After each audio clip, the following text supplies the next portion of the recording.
प्रिय विद्यार्थी मित्रांनो, मी दीपाली कुलकर्णी देशमुख माझ्या विंग्स ऑफ फिजिक्स या चॅनलमध्ये आपलं सगळ्यांचं मनपूर्वक स्वागत करते। आजचा जो व्हिडिओ आहे तो तुमच्या सगळ्यांच्या जिव्हाळ्याचा विषय आहे आणि विषय असा आहे how to solve physics numericals. म्हणजे 11वी आणि 12वी सायन्सला मुलं गेले की त्यांना जर विचारलं की तुम्हाला सगळ्यात अवघड विषय कोणता वाटतो, फिजिक्स, केमिस्ट्री, बायो आणि मॅथ्स, तर जवळपास 90% मुलं सांगतात फिजिक्स आम्हाला टफ वाटतं। आणि का टफ वाटतं तर आम्हाला न्यूमरिकल्स येत नाहीत। मग न्यूमरिकल्स न येण्याची काय काय कारणं आहेत, तर सगळ्यात आधी आपल्याला त्याची भीती वाटते आणि भीती वाटल्यामुळं आपण त्याच्यावर फोकस करत नाही। म्हणजे due to a fear lack of focus is there, प्रॉब्लेमवर आपण फोकस करत नाही। मग आपण त्याला टाळण्याचा प्रयत्न करतो की नाही सोडवायचे आणि तिथूनच काय होत जातं, आपला कॉन्फिडन्स लूज व्हायला सुरुवात होते। त्यानंतर मग आपली प्रॅक्टिस राहत नाही। प्रॉब्लेम जर सोडवले नाही तर आपल्याला त्याची प्रॅक्टिस राहत नाही। आपण फॉर्म्युला रिव्हिजन करत नाही।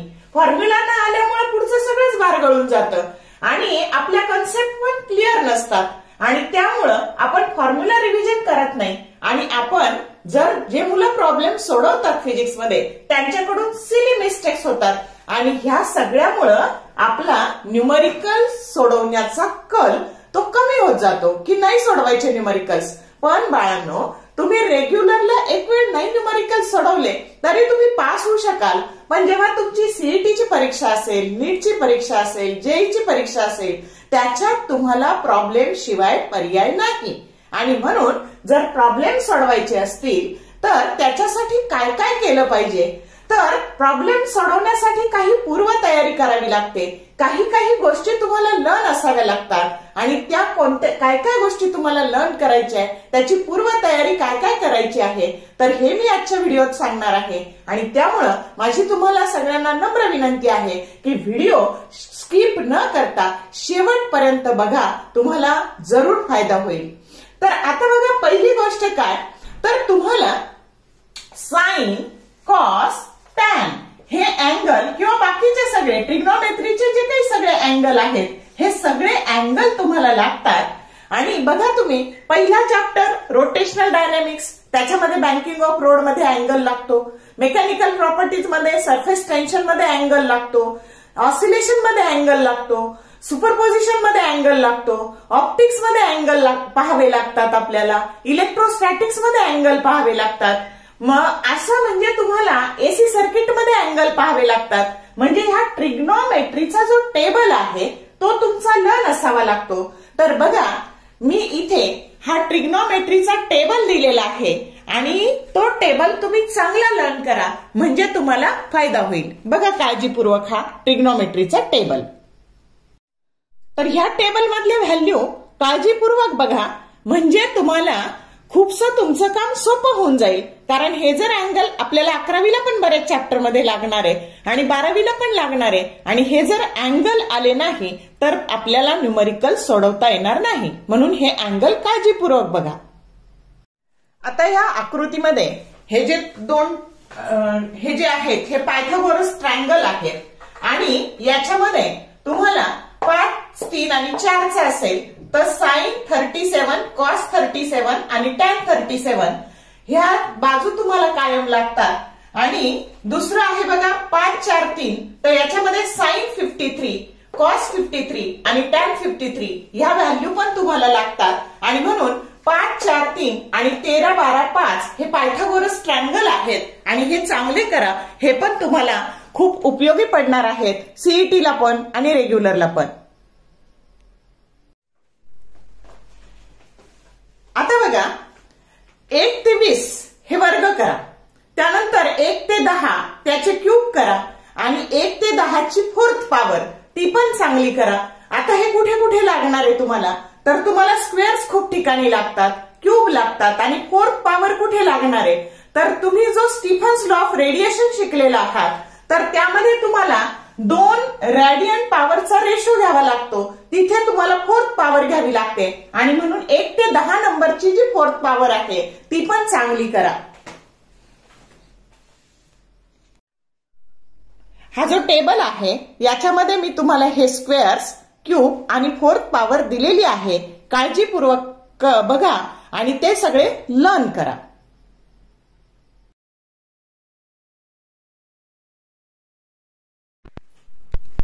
आता आपल्याला बघा फिजिक्स मध्ये हे सगळे वर्ग लागतात आणि हे पण 1.5, 2.5, 3.5. मग हे ऑब्टेन करण्याची एक ट्रिक आहे, ती मी तुम्हाला सांगते. म्हणजे कुठेही त्या वर्गसंख्या आल्या की तुम्हाला खूप सोपं जाणार आहे. आता 15चा स्क्वेअर, ह्या 5चा ही शेवटचं डिजिट 5 आहे, याचा सगळ्याचा स्क्वेअर करायचा आणि इथं 1 आणि त्याच्यात एक ऍड करायचा 2. म्हणजे 2 into 1 काय झालं 2. इथं 2 एक ऍड करायचा 3, 3 2 जा म्हणजे 6.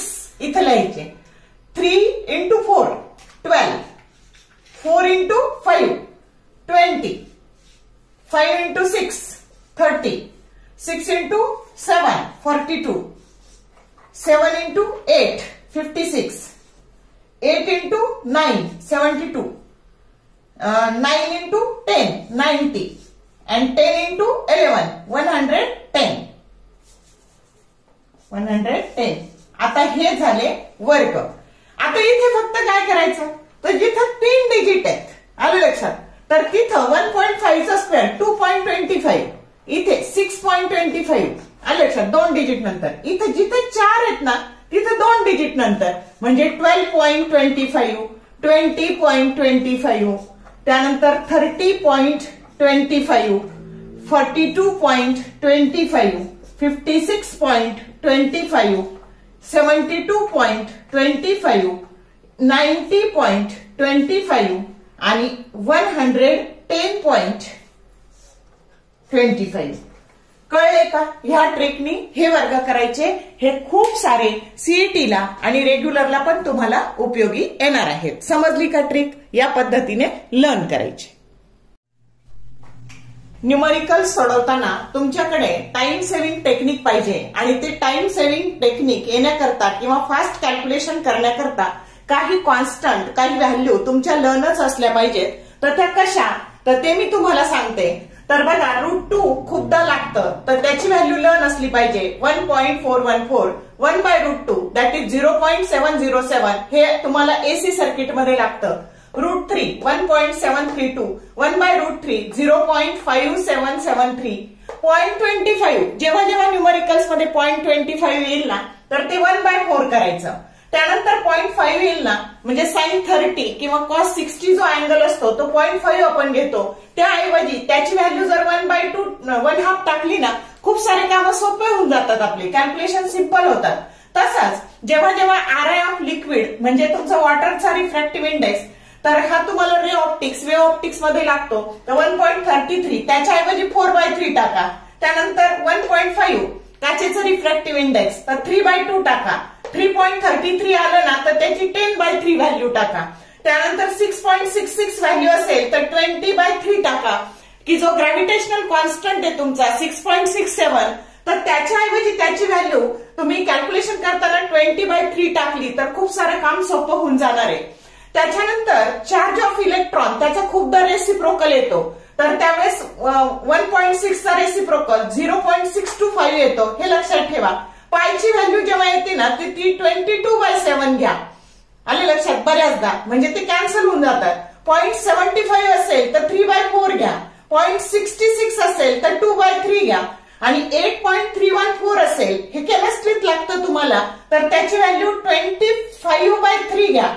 त्यानंतर E that is equal to h mu, mu that is equal to hc/λ.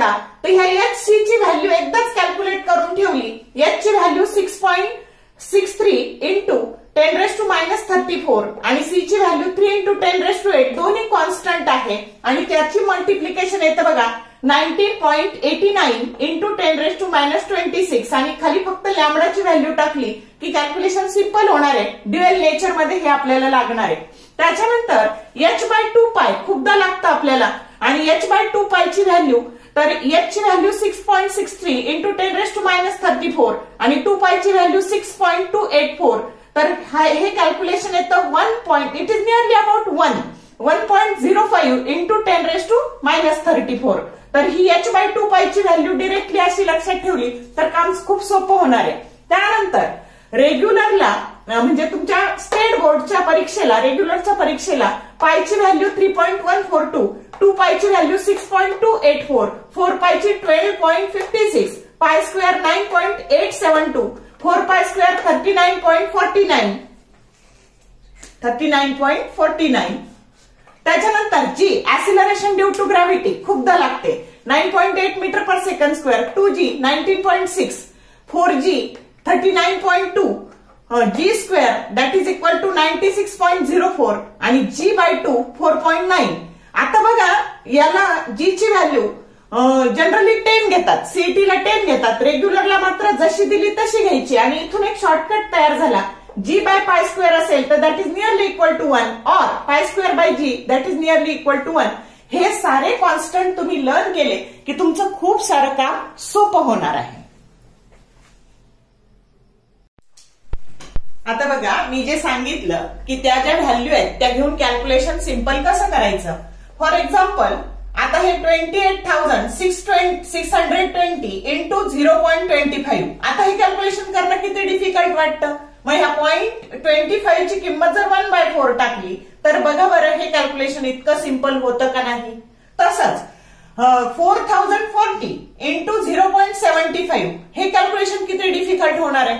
मग त्याऐवजी तुम्ही जर ह्या 0.75 ची किंमत 3/4 टाकली तर बघा बरं कॅल्क्युलेशन सिंपल झालं का.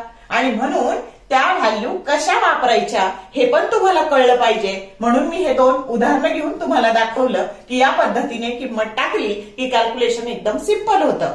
त्यानंतर खूपदा आपल्याला कन्व्हर्जन करता येत नाही आणि सगळ्यात महत्वाचं कधी कधी लेंथ किलोमीटर मध्ये देतात, कधी कधी मीटर मध्ये देतात, सेंटीमीटर मध्ये देतात, मिलीमीटर मध्ये देतात. आणि त्याच्यासाठी मी तुम्हाला एक ट्रिक सांगते. जेव्हा किलोमीटरचं मीटर करायचं तर त्याला 1000 ने गुणायचं, आलं का लक्षात. मीटरचं सेंटीमीटर करायचं त्याला 100 ने गुणायचं आणि सेंटीमीटरचं मिलीमीटर करायचं त्याला 10 ने गुणायचं. हे झालं कन्व्हर्जन. आणि आता उलट मिलीमीटरचे सेंटीमीटर करायचे तर 10 ने भागायचं, सेंटीमीटरचं मीटर करायचं 100 ने भागायचं आणि मीटरचं किलोमीटर करायचं तर 1000 ने भागायचं. एवढ्या सोप्या पद्धतीने तुम्हाला कशाचंही काही कन्व्हर्जन कशातही करता येतं. For example 1 kilometre that is equal to 1000 metre. त्यानंतर 1 metre that is equal to 100 centimetre and 1 centimetre that is equal to 10 millimetre. आणि याच उलट करायचं तर आता बघा तर 1 metre that is equal to 10⁻³ kilometre. त्यानंतर 1 centimetre that is equal to 10⁻² metre आणि 1 millimetre that is equal to 10⁻⁻1 centimetre. झालं का कन्व्हर्जन. समजलं का. या पद्धतीने तुम्ही कशाचंही कन्व्हर्जन कशात करू शकता. त्यानंतर बऱ्याचदा तुम्हाला फोर्स आणि टेन्शन हे काढायचं असतं पण दिलेलं मास असतं आणि म्हणून त्या मासचा फोर्स करताना किंवा टेन्शन करताना त्याला G ने गुणायचं आणि त्याचं युनिट न्यूटन लिहून टाकायचं. आलं लक्षात. टेन्शन पण G ने गुणायचं आणि न्यूटन मध्ये लिहायचं. म्हणजे मास जर किलोग्राम मध्ये असेल तर 9.8 ने मल्टिप्लाय करायचं आणि त्याला न्यूटन युनिट द्यायचं. टेन्शन पण मास जर किलोग्राम मध्ये असेल तर 9.8 ने गुणायचं आणि न्यूटन युनिट द्यायचं. आणि हे जर ग्रॅम मध्ये असेल तर त्याला 980 ने गुणायचं आणि युनिट डाइन द्यायचं. हे पण तुमचं मास जर ग्राम मध्ये असेल तर 980 ने गुणायचं आणि डाइन मध्ये द्यायचं. युनिट त्याला डाइन द्यायचं. त्यानंतर 1 किलोग्राम वेट पहिल्या चॅप्टर मध्ये तुम्हाला खूपदा लागतं किंवा तुम्हाला सुपरपोजिशन मध्ये पण लागतं की 1 किलोग्राम वेट जे काही आहे ते 9.8 न्यूटन असतं आणि 1 ग्रॅम वेट दिलं तर 980 डाइन असतं. त्यानंतर 1 किलोमीटर पर आवर त्याचं मीटर पर सेकंड करायचं तर त्याला 5/80 metre per second. 1 newton 10⁵ dyne. 1 joule that is equal to 10⁷ अर्थ. 1 tesla that is equal to 10⁴ gauss. हे कन्व्हर्जन फॅक्टर तुमचे लर्न असले पाहिजे म्हणजे तुम्हाला न्यूमरिकल सोडवणं सोपं जातं. समजलं का.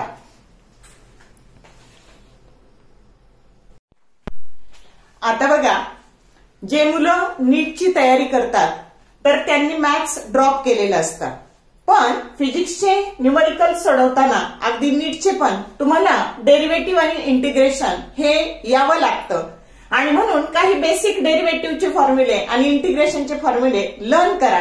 आता डेरिव्हेटिव्ह लर्न करण्याकरता तुम्ही जर विंग्स ऑफ फिजिक्स या चॅनलला गेलात आणि शॉर्ट ट्रिक व्हिडिओ प्लेलिस्टवर जाऊन तिथं क्लिक केलं तर तिथं sine angle, cosine angle learn कसे करायचे, डेरिव्हेटिव्ह कसे सिंपल वेनी लर्न करायचे याचे शॉर्ट व्हिडिओ दिलेले ते बघा, त्यांचा तुम्हाला उपयोग होईल. म्हणजे आता ही सगळी पूर्वतयारी केल्यानंतर आता खरी प्रॉब्लेम सोडवायला सुरुवात करायची. मग आता जेव्हा आपण एखादा न्यूमरिकल प्रॉब्लेम हात वाचतो तर आपल्याला ते पाहून भीती वाटते, एवढं मोठं काहीच समजत नाही. मग तुम्ही एकदा वाचा, दोनदा वाचा, सुरुवातीला तीनदा वाचा, मग 3-4दा वाचल्यानंतर तुम्हाला थोडं थोडं काहीतरी कळायला लागेल. आणि म्हणून बघा तुमची टेंडन्सी अशी असते की हे वाचलं कळलं नाही दिलं सोडून, तसं करू नका. अटॅकिंग टेंडन्सी ठेवा की त्याच्यावर अटॅक करायचा, कसं मला येत नाही, आलं का लक्षात. तर there is no shortcut for the success. आणि म्हणून तुम्हाला हार्डवर्कच करावं लागणार आहे. 3-4दा त्याला प्रॉपर वेनी वाचा, मग तुम्हाला थोडं थोडं काहीतरी कळायला लागेल. मग बघा फॉर्म्युला विथ कन्सेप्ट पाठ करा. तुम्ही काय करता, नुसतं फॉर्म्युला धरता आणि काही न समजता ते पाठ करता, मग त्याने न्यूमरिकल सोडवता येत नाही. फॉर एक्झाम्पल तुमचा सिंपल पेंड्युलमचा पिरियड असेल. आता हा असा सिंपल पेंड्युलम आहे आणि हा एका ठिकाणाहून निघाला, समजा या ठिकाणाहून आपण हे केला आणि तो परत त्याच ठिकाणी आला की त्याला जो वेळ लागतो तो पिरियड असतो त्याचा. मग त्याचा फॉर्म्युला असतो t that is equal to 2π √L by G पैकी L. आता L म्हणजे काय, तर ही त्याची रेडियस आणि ही L, ही स्मॉल L आणि ही रेडियस यांची बेरीज म्हणजे तुमची L असते, आलं लक्षात. तर ही L length of simple pendulum आणि G म्हणजे ऍसिलरेशन ड्यू टू ग्रॅव्हिटी. असे प्रत्येकाचे मिनिंग तुम्हाला माहित असले पाहिजे. त्यानंतर जेव्हा तुम्ही यांचा formula fundamental frequency of vibrating string that is equal to 1/2π √T/m. बऱ्याचदा तुम्हाला इथलं टेन्शन नसतं दिलेलं, मास दिलेलं असतं. मग त्या मासचं टेन्शन कसं करायचं, T बरोबर mg आत्ताच शिकवलं. मग CG असं असेल तर त्याला डाईन मध्ये कन्वर्ट करा, MKS असेल तर त्याला न्यूटन मध्ये कन्वर्ट करा त्या मासला. आणि ही M म्हणजे मास पर युनिट लेंथ, तुम्ही जी स्ट्रिंग वापरता त्याची मास पर युनिट लेंथ. तर या पद्धतीने त्यानंतर तुमची फ्रिंज विड्थ त्याचा फॉर्म्युला असतो W. आता बघा जेव्हा तुमचा असा स्क्रीनवर इंटरफरन्स पॅटर्न तयार होतो तर distance between 2 successive dark band, असा dark band, bright band, dark band, bright band हे इक्वली डिस्टन्सवर तिथं असतात. आणि 2 सक्सेसिव्ह ब्राईट बँड किंवा 2 सक्सेसिव्ह डार्क बँड मधल्या अंतराला आपण फ्रिंज विड्थ असं म्हणतो. मग आता लॅम्बडा म्हणजे काय, तर तुम्हाला माहितीये हा सोर्स आहे, त्यानंतर तो 2 सोर्सवर पडतो S1 आणि S2 आणि मग इंटरफरन्स पॅटर्न तयार होतो आणि हा इंटरफरन्स पॅटर्न आपण स्क्रीनवर बघतो. तर हे कॅपिटल D म्हणजे काय, तर सोर्स आणि स्क्रीन याच्यामधलं जे अंतर आहे ते कॅपिटल D असतं आणि ह्या 2 सोर्स मधलं अंतर हे स्मॉल d असतं. थोडक्यात काय, तर हे अंतर 1 मीटर, 1.5 मीटर किंवा 100 सेंटीमीटर, 150 सेंटीमीटर, 120 सेंटीमीटर, 80 सेंटीमीटर असं दिलेलं असतं. म्हणजे जे मीटर किंवा सेंटीमीटर मध्ये दिलेलं असतं ते कॅपिटल D असतं, सोर्स आणि स्क्रीन मधलं अंतर असतं. आणि हे स्मॉल d हे 2 सोर्सेस मधलं अंतर असतं जे मिलीमीटर मध्ये दिलेलं असतं. म्हणजे असं जर आपण कन्सेप्ट क्लिअर केली तर आपल्याला सेंटीमीटर और मीटर, तर मग फॉर्म्युला पाठ करण्याला काहीतरी अर्थ आहे आणि मग आपल्याला दिलेल्या गोष्टी लिहिता येतील. म्हणजे फॉर्म्युला पाठ करताना नुसता धरून पाठ नाही करायचा, त्याच्यामध्ये कन्सेप्ट क्लिअर करायची. फॉर्म्युला विथ कन्सेप्ट, काय कशाला काय म्हटलेलं आहे अशा पद्धतीने फॉर्म्युले करा. आजपासून जरी तुम्ही रोज 10-10 फॉर्म्युले पाठ करायला सुरुवात केली तरी तुमच्या परीक्षेपर्यंत तुम्हाला सगळे फॉर्म्युले पाठ होतील, आतापर्यंत काही केलेलं नसलं तरी. मग आता शक्य असेल तर अशी आउटलाईन डायग्राम काढायची. बघा दिलेल्या प्रॉब्लेमची आउटलाईन डायग्राम काढायची, त्याने काम सोपं होतं. मग convert all the given values. आता कधी कधी काय होतं, 4 व्हॅल्यू CGS मध्ये दिलेल्या आहेत आणि एकच व्हॅल्यू SI मध्ये दिलेली आहे, मग ती एक कन्वर्ट करणं सोपं जातं. आलं का लक्षात. म्हणजे कन्वर्ट करताना असं काही नाही की सगळे SI मध्येच कन्वर्ट करा, तर जे जास्त दिलेले आहेत त्याच्यात कन्वर्ट करा. सगळ्या CGS मध्ये तरी करा, सगळ्या SI मध्ये तरी करा, सगळ्या MKS मध्ये तरी करा. मग दिलेल्या व्हॅल्यू कन्वर्ट करा, जे डाटा आहेत गिव्हन व्हॅल्यूज आहेत, मग व्हॅल्यू सबस्टिट्यूट करा फॉर्म्युल्यात कन्वर्ट केल्यानंतर. त्यानंतर कॅल्क्युलेशन सिंपल करा. कॅल्क्युलेशन सिंपल कसे करायचे, तर मी सांगितलं त्या पद्धतीने. समजा इथे काहीतरी तुमची वेव्हलेंथ असेल, एमस्ट्रॉंग युनिट मध्ये असेल, समजा 5000 एमस्ट्रॉंग युनिट, तर 5000 गुणिले 10⁻10 मीटर डी असेल. हे असेल तुमचं 1.5 मीटर असेल आणि हे मिलीमीटर मध्ये असेल 3 मिलीमीटर, 3 × 10⁻³ मीटर असं कन्व्हर्जन केलं. आता हा प्रॉब्लेम सोडवताना काय करायचं, तर आता बघा 10च्या पॉवर आधी सोडवायच्या. मग आता हे झाले 5000 गुणिले 10चा हा -10 आणि हा वर गेल्यावर +3 झाला, म्हणजे इथे 10चा 7 झाला आणि हे 1.5 आहे आणि हे 3 आहे. म्हणजे हे जर तुम्ही 3/2 टाकले, आले लक्षात, तर हे 3 कॅन्सल झाले. किंवा डायरेक्ट हे तुमचे इथे 1.5 त्याच्या दुप्पट हे 3 आहेत, म्हणजे एक तर 3/2 ने करा नाहीतर याने करा, म्हणजे हे इथे आले 2. आणि आता बघा बरं काम सोपं झालं का. आता 5000 ला 2 ने भागलं तर तुमचं उत्तर आलं, बघा तुमचं उत्तर आलं की 2500 गुणिले 10⁻7 मीटर. कळलं का. या पद्धतीने सोडवायचं दिलेलं न्यूमरिकल. कळलं का. बघा मग अशा सिम्प्लिफाय दी. आता सबस्टिट्यूट व्हॅल्यू एकदा सबस्टिट्यूट केल्या की सिंपल कॅल्क्युलेशन करा आणि शक्यतो न्यूमरेटरची व्हॅल्यू नेहमी मोठी ठेवा.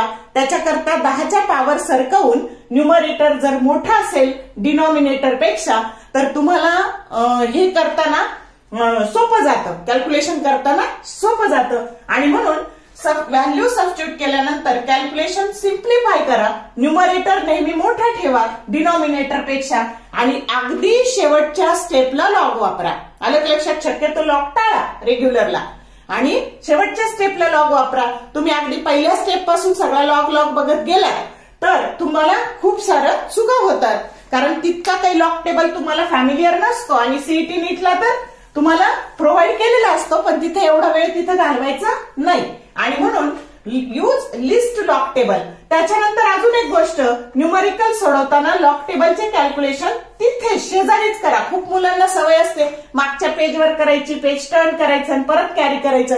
अजिबात वेळ घालू नका. परीक्षेत वेळ वाचवणं त्या 3 तासात ही खूप मोठी गोष्ट आहे आणि म्हणून तिथेच लाईन ओढायची, लॉगचे कॅल्क्युलेशन शेजारीच करायचे.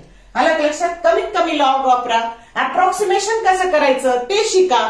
अप्रॉक्सिमेशन करून न्यूमरिकल सोडवा आणि मग शेवटी जे तुमचं उत्तर आहे तो रिझल्ट लिहिताना प्रॉपर युनिट. समजा वर्क डन असेल आणि वर्क डन जर तुमचं 50 जूल आलं तर त्याला असं न लिहिता नेहमी वर्क डन 50 जूल सिम्बॉल वापरा. म्हणजे एवढे अक्षर, हे 4 अक्षर लिहायचा वेळ वाचतो आणि असा थोडा वेळ वाचवून त्याचा बराच मोठा वेळ तयार होतो. म्हणजे रिझल्ट विथ प्रॉपर युनिट लिहिताना हा नंबर आणि त्याचं युनिट, त्याचं नेहमी सिम्बॉल लिहा.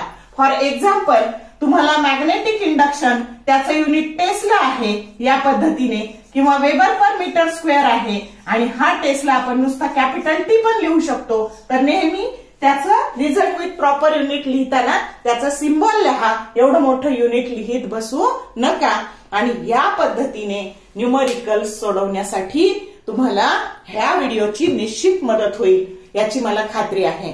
तर जर व्हिडिओ आवडला तर लाईक करा, तुमच्या मित्रमैत्रिणींना शेअर करा आणि तो तुम्हाला किती उपयुक्त आहे त्याच्याबद्दलची कमेंट टाका. लवकरच आपण क्विक रिव्हिजन, चॅप्टरची क्विक रिव्हिजन ही सिरीज सुरू करतो आहोत आणि न्यूमरिकल साठी प्रत्येक चॅप्टरचे बोर्डाला आलेले 2020 पासून 2024 पर्यंतचे आलेले जे बोर्डाला न्यूमरिकल्स आहेत चॅप्टर वाईज, ती पण आपण एक सिरीज सुरू करतो आहोत जेणेकरून तुम्हाला न्यूमरिकल्स सोडवायची प्रॅक्टिस होईल. ऑलरेडी आपण 2024च्या पीवायक्यू ची सिरीज सुरू केलेली आहे. रोज 7-7, 8-8 ते जर पीवायक्यू तुम्ही पाहिले त्या चॅप्टरचे तर तुम्हाला सीईटीचा पण अभ्यास पॅरलली होणार आहे आणि न्यूमरिकल्सची भीती सुद्धा कमी होणार आहे. तर मला खात्री आहे की याचा तुम्ही सगळेजण निश्चित चांगला उपयोग करून घ्याल. All the best for your study and thank you for watching this whole video.